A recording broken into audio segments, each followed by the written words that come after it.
بسم اللہ الرحمن الرحیم۔ السلام علیکم صاحبو۔ اسماء الہیہ کی اس سیریز میں اگلے اسم مبارک پر بات کرنے سے پہلے آپ سب احباب سے ایک مرتبہ پھر وہی گزارش ہے کہ اپنے قریبیوں کو، اپنے احباب کو علم کے اس نور سے ضرور مستفید فرمائیں اور اسماء الہیہ کی اس روشنی کو بکھیرنے میں ہماری مدد کیجیے۔ اس کو زیادہ سے زیادہ شیئر کیجیے، اور اگر ہو سکے تو رمضان المبارک ہے، اپنے گھر والوں کے ساتھ بیٹھ کر اس پروگرام کو ضرور سنا کریں اور اس کے اوپر بات بھی کیا کریں، تاکہ ہمارے جو ثقافت ہے اس میں آپس میں بیٹھ کر جو بات کرنے کا اور علم کو ایک دوسرے کے ساتھ شیئر کرنے کی جو روایت تھی وہ ختم ہوتی جا رہی ہے۔ اور اس سے قیمتی کیا بات ہو کہ آپ اللہ کے اسماء پر گفتگو کریں، اور وہ بھی اپنے بچوں اور اپنے گھر والوں کے ساتھ بیٹھ کر۔ تو صاحبو، انسان کی زبان میں بڑائی ایک لفظ ہے، مگر حقیقت میں یہ ایک ایسا مقام ہے جس پر قدم رکھنے کا حق صرف اللہ کو ہے۔ المتکبر وہ ہے جو سب سے بڑا، ایسا بڑا کہ اس کی عظمت کسی حد میں نہیں آتی، کسی پیمانے میں نہیں سماتی، کسی تصور میں پوری نہیں اترتی، اور یہ عظمت ہر شے میں ہر موقع پر ظاہر ہوتی ہے، کبھی قدرت کے قانون میں، کبھی تقدیر کے فیصلوں میں، کبھی دلوں کے الٹ پھیر میں، کبھی وقت کے تخت الٹ دینے میں، اور کبھی ایک عاجز بندے کی دعا سن کر اس کے اندر ایسے سکون کی بارش اتار دینے میں جسے کوئی دنیاوی دلیل بیان نہیں کر سکتی۔ تو صاحبو، یہاں سب سے پہلا اصول اپنے دل میں بٹھا لیجئے، عظمت کا ظہور حقیقتاً صرف اللہ ہی کے لائق ہے۔ کوئی مخلوق جس کا ہونا اور نہ ہونا اللہ کے ارادے اور اس کے ایک حکم کن کے تابع ہو، اس نام کو اپنے لیے اختیار کرنے کے حقدار نہیں۔ اسی لیے تاریخ روحانیت میں تکبر کا پہلا اعلان شیطان کی زبان سے ہوا، میں بہتر ہوں۔ یہ میں جب خدا کی عظمت کے مقابل کھڑی ہو جاتی ہے تو یہ میں عبادت نہیں رہتا، بغاوت بن جاتی ہے۔ پھر اس نقش قدم پر وہ لوگ چلے جو یہ بھول گئے کہ قوت، ذہانت، علم، منصب، شہرت اور دولت یہ سب اللہ کی عطا ہے، یہ عارضی امانت ہے، اور انہوں نے امانت کو ذاتی کمال سمجھ لیا، اور یہی ان کا غرور بن گیا۔ اگر انسان اپنے آغاز اور انجام کو یاد کر لے جو حقیقت میں بہت قریب ہے، تو اس کا تکبر پگھلنے لگتا ہے۔ وہ دیکھتا ہے کہ ابتدا ایک قطرہ بے مقدار بے وقت سے ہے، اور انجام ایک بے جان جسم سے ہے، جسے دیر تک وہ بھی برداشت نہیں کر پاتے جو کبھی اس سے محبت کرتے تھے، اسے چومتے تھے، اسے بوسے دیتے تھے، اسے گلے لگاتے تھے، اسے گود میں اٹھاتے تھے، اور اس بدن کی خوشبو کو محسوس کرتے تھے۔ وہ بھی اس بے جان بدن کو زیادہ دیر برداشت نہیں کر پاتے۔ اور پھر صاحبو، تاریخ کی گرد میں وہ نام گم ہو جاتے ہیں جن کے گرد دنیا لرزتی تھی۔ کہاں گئے فرعون، کہاں گئے نمرود، کہاں گئے وہ فاتح جنہوں نے انسانی کھوپڑیوں کے مینار بنائے، وہ جابر جنہوں نے اپنے آپ کو زمانے کا خدا سمجھ لیا تھا۔ وقت نے یہ ثابت کیا کہ مخلوق کی بڑائی ارایت ہے، اور عاریت بڑائی ہمیشہ ریت کی دیوار ثابت ہوتی ہے۔ یہیں المتکبر کا ایک عجیب سبق سامنے آتا ہے۔ اللہ متکبر ہے، اس لیے تکبر کرنے والے انسان کا مخالف ہے۔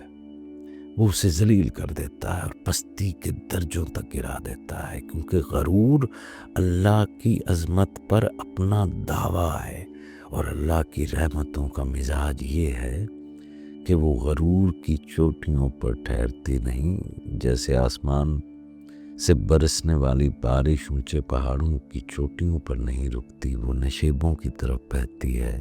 اسی طرح اللہ کی برکتیں اور رحمتیں عاجزی کی زمین پر جمع ہوتی ہیں، تکبر کی بلندیوں پر نہیں۔ متکبر آدمی تو خود ایک چوٹی پر جو ہے وہ بیٹھا ہے، وہاں پر وہ رحمتیں رکتی نہیں ہیں۔ جو جھک جاتا ہے وہ سیراب ہوتا ہے، جو اکڑ جاتا ہے وہ خشک رہتا ہے۔ تو حضرت بلے شاہ نے فرمایا تھا نا کہ بڑا گھاون تے بڑا دکھ پاون، میں بڑا کہہ کے پلی، بڑے رخ ڈگ دے جد پوے ہنیری چلی۔ رخ کہتے ہیں درختوں کو۔ بڑے رخ ڈگ دے جد پوے ہنیری چلی، بڑے اٹھ پالے مر جاون، نہ کوئی کوٹھا نہ کوئی کلی، تے بلیا رب توں تینوں منگ لے، کلی جلی کلی۔ تو صاحبو، ایک لطیف نکتہ یہ بھی سمجھیے کہ المتکبر کا ذکر بندے کو غرور نہیں دیتا، جیسے الرحمن کا ذکر آپ کے اندر رحم کو پیدا کرتا ہے، الرحیم کا ذکر آپ کو رحم کی طلب میں لے جاتا ہے، المتکبر کا ذکر بندے کو غرور نہیں دیتا، یہ بندے کو وقار دیتا ہے۔ غرور یہ ہے کہ تم اپنے آپ کو بڑا سمجھو، وقار یہ ہے کہ تم حق کو بڑا سمجھو، جو بڑا ہے متکبر ہے اس کو بڑا سمجھو، اور آپ کے اندر جو غرور کہیں نہ کہیں ابھرنے بھی لگے تو وہ پست ہو جائے، تاکہ آپ اللہ کے مقابل تو نہ کھڑے ہوں۔ تو غرور یہ ہے کہ تم دوسروں کو حقیر سمجھو، وقار یہ ہے کہ تم کسی کو حقیر نہ سمجھو مگر باطل کے سامنے بھی نہ جھکو، یہ وقار ہے۔ اس لیے جو لوگ المتکبر کی الہی صفت کا کچھ ذوق پانا چاہتے ہیں، وہ دو کام ایک ساتھ کرتے ہیں۔ وہ اپنی صلاحیت کی بلند ترین حد تک پہنچنے کے لیے بھرپور محنت کرتے ہیں، مگر اپنی بڑائی کا دعویٰ نہیں کرتے۔ وہ بہترین عمل کرتے ہیں مگر اسے نمائش نہیں بناتے۔ وہ کامیابی پاتے ہیں مگر اسے اپنے نام کی تختی نہیں بناتے، بلکہ ہر کامیابی کو اللہ کی عطا سمجھ کر دل کے اندر چھپا لیتے ہیں اور شکر کو اپنی اصل پہچان بنا لیتے ہیں۔ یہی وہ مقام ہے جہاں بندہ عظمت کے نام پر اپنی عظمت نہیں بڑھاتا، بلکہ اللہ کی عظمت کو مان کر اپنی بندگی کو سچا کرتا ہے۔ اور صاحب المتکبر کی باطنی جہت یہ ہے کہ عظمت جامد نہیں، یہ عظمت ایک لامحدود حرکت ہے۔ بندہ جتنا آگے بڑھتا ہے رب کی عظمت اس سے آگے نکل جاتی ہے۔ تم علم میں بڑھو تو وہ علم سے آگے ہے، تم تجربے میں بڑھو تو وہ اکبر سے آگے ہے، تم ریاضت میں بڑھو تو وہ اعظم سے آگے ہے۔ گویا تعلق جو بھی ہو اللہ ہمیشہ مزید ہے، مزید عظیم، مزید بلند، مزید ماورا۔ بعض روایتوں میں آگے بڑھو پھر بھی آگے بڑھو جیسی صدائیں اسی حقیقت کی طرف اشارہ کرتی ہیں کہ معرفت کا سفر کبھی یہ دعویٰ نہیں کرتا کہ میں پہنچ گیا ہوں، بلکہ ہر پہنچنے کے بعد ایک اور حجاب اٹھتا ہے اور بندہ پہلے سے زیادہ یہ جان لیتا ہے کہ اللہ کی عظمت میرے ادراک سے بھی بڑی ہے۔ یہی متکبر کا ذوق ہے۔ ہور بھی نیما ہو فقیرہ، ہور بھی نیما ہو۔ بندہ جتنا جانتا ہے اتنا ہی جھک جاتا ہے۔ اسی مقام سے عبد المتکبر کی بات سمجھ میں آتی ہے، اور یہاں ادب ضروری ہے۔ بندہ متکبر نہیں بنتا، بندہ المتکبر کا عبد بنتا ہے، یعنی اس کی خودی کا غرور مٹ جاتا ہے اور اس کے اندر وہ عظمت اترتی ہے جو اللہ کی طرف سے اس پر منعکس ہوتی ہے، حق کے سامنے جھکنے کی عظمت، باطل کے سامنے نہ جھکنے کی عظمت، شہوات کے غلبے سے نکل آنے کی عظمت، اور اس پر اثر کو نظر انداز کر دینے کی عظمت جو دل کو رب سے وابستہ ہونے سے روک سکتا ہو۔ یہ وہ شان ہے جس میں بندہ لوگوں کی تحقیر سے محفوظ کر دیا جاتا ہے، کیونکہ وہ خود کسی کو حقیر نہیں سمجھتا اور حق کے سوا کسی کے سامنے جھکتا نہیں، کیونکہ اسے رب کی عظمت دکھا دی جاتی ہے۔ تو اب یہ نام انسانی زندگی میں کرتا کیا ہے؟ جیسے میں نے آپ کو کہا کہ تکبر صرف اسی کو جائز ہے، المتکبر وہ ہے جہاں پر بھی آپ کے اندر کچھ تھوڑا سا بھی کبر آتا ہے، کچھ تھوڑی سی بھی پرائیڈ آتی ہے تو بیماریاں جنم لیتی ہیں۔ تو اور پھر بیماریوں کے ساتھ ساتھ آپ اللہ تعالیٰ کے مقابل آنے لگ جاتے ہیں، اس دھوکے میں آ جاتے ہیں۔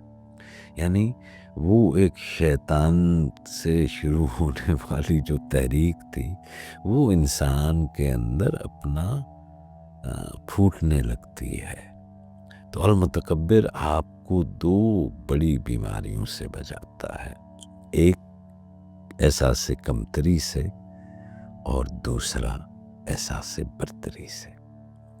کمتری اس وقت ہوتی ہے جب تم اپنی وقت لوگوں کی نگاہوں سے مانگتے ہو، برتری اس وقت ہوتی ہے جب تم اپنی وقت کو لوگوں پر تھوپنے لگتے ہو۔ تو المتکبر تمہیں یہ توازن دیتا ہے کہ تم اپنی حقیقت کی چھوٹائی، اس کے چھوٹے پن کو بھی یاد رکھو اور اللہ کی عطا کردہ انسانی وقت کو بھی۔ تم عاجز بھی رہو اور ذلیل نہ ہو، تم نرم بھی رہو اور بے وقت نہ بنو، تم جھکو بھی مگر صرف حق کے سامنے۔ یہی وقار بندگی ہے اور یہی اس اسم کا سب سے پاکیزہ اثر ہے۔ تو اب دعا پر جانے سے پہلے اس ذکر کو ادب کے ساتھ کیا کیجیے۔ یہاں بھی قاعدہ وہی رہے گا جو میں ہمیشہ دہراتا رہتا ہوں کہ یہ جتنے بھی ذکر میں آپ کے سامنے پیش کرتا ہوں ان میں گو کہ یہ عادات کی صورت میں ہوتے ہیں، لیکن عدد کبھی بھی ضمانت نہیں ہے، یہ وسیلہ توجہ ہے، اس سے آپ کی توجہ بکھرتی ہے۔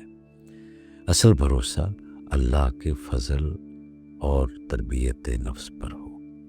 تو صاحبو، اگر آپ اپنے اندر کبھی غرور کی لہر محسوس کریں یا تعریف و مذمت کے جھولے میں دل پلنے لگے یا شہوات و لذات کا غلبہ پڑ جائے، ٹیمپٹیشنز میں آ جائیں، حرص اور ہوس بڑھنے لگے، تو روزانہ کچھ دیر کے لیے المتکبر کا یہ ذکر کیا کریں، یا متکبر یا کبیر۔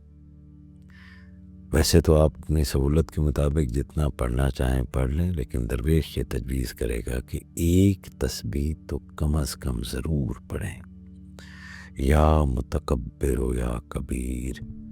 جب بھی آپ کو یہ گمان گزرے کہ آپ نے کوئی کبر بھرا جملہ کہہ دیا ہے، کہیں پر آپ کو یہ احساس ہو جائے کہ آپ شیطان کے بہکاوے میں آ گئے اور آپ نے اپنے آپ کو بڑا سمجھ لیا، تو وہیں فوری طور پر یا متکبر یا کبیر یہ ضرور پڑھیں جی، اور ہر بار پڑھتے ہوئے اپنے دل میں اس چیز کو یاد رکھیں، اے المتکبر، اے عظمت کے واحد مالک، ہماری نگاہوں سے اپنی عظمت کا پردہ نہ اٹھنے دے اور ہمارے دلوں میں اپنی ہیبت اور محبت دونوں کو بسا دے۔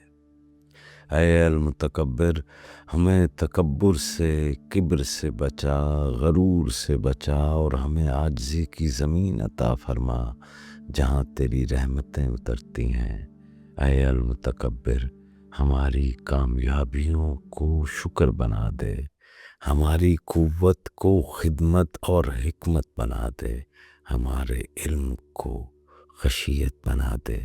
اے المتکبر، ہمارے دل کو شہوات کے غلبے سے نکال کر اپنی طرف وابستہ کر دے۔ اے المتکبر، ہمیں ایسا وقار عطا فرما کہ ہم حق کے سوا کسی کے سامنے نہ جھکیں، اور ایسا اخلاق عطا فرما کہ ہم کسی کو حقیر نہ سمجھیں۔ اے المتکبر، ہمیں اپنی عطا سے صالح اولاد، پاکیزہ گھر اور نورانی نسل عطا فرما، جو تیرے دین کی محبت میں پلتی ہو اور تیرے بندوں کے لیے رحمت بنے۔ آمین یا رب العالمین۔